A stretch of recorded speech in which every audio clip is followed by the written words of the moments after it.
headrest. Or, since you can't loaf or read or nap all the time, I would keep an eye on the town. If the weather was bad, I would stand at the window and look.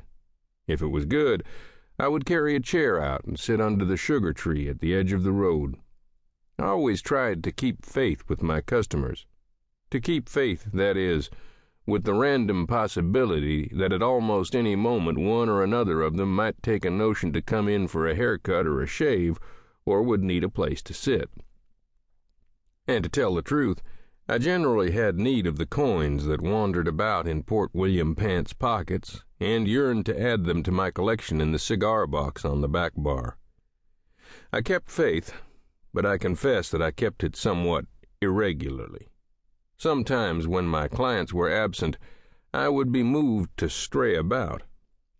My predecessor had left me a little cardboard sign with a clock face and drooping metal hands that declared invariably, "Back at 6:30. When I left, it would always be a good while before 6:30, and so I had plenty of time. If I got back before the promised minute, I counted it much to my credit. I might walk up to see who would be loafing along the street or in the stores. From there I might stroll out the road and into the woods on the bluffs above the river. Or I might just cross the road to Mr. Milo Settle's garage, a place of often interesting work and sometimes ferocious political debates instigated by Mr. Settle's chief assistant, Portly Jones, who had opinions he was willing to die for. If I wanted no company, I walked in the other direction, up the rise, past the schoolhouse, and out into the country that way.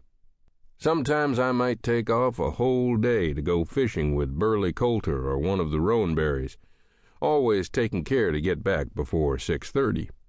Of course, if I didn't leave until after 6:30 in the evening, I had all night to get back.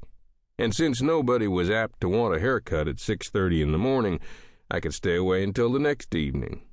My clock said I would be back at 6:30, but it didn't say what day. And sooner or later, until the last time, I always got back. Port William repaid watching. I was always on the lookout for what would be revealed. Sometimes nothing would be, but sometimes I beheld astonishing sights.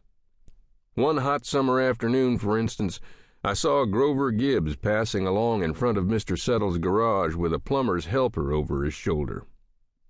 He saw, sticking out from beneath an automobile, Portly Jones's sweat-shiny big bald head, to the top of which, with a smooth and forceful underhanded thrust, he affixed the suction cup. Portly then enacted a sort of seizure in which, with his feet and left hand, he tried to hurry out from under the car, while with his right hand he tried unsuccessfully to detach the plumber's helper. It appeared that he was trying to drag himself out by the head. He didn't get out very fast. Meanwhile, his assailant walked on up the street a ways and then turned and walked casually back to see the results of his inspiration. He walked with his hands innocently folded behind the bib of his overalls, a disinterested look in his eyes, his face rather tensely drawn around a small hole between his lips, through which he was whistling a tune.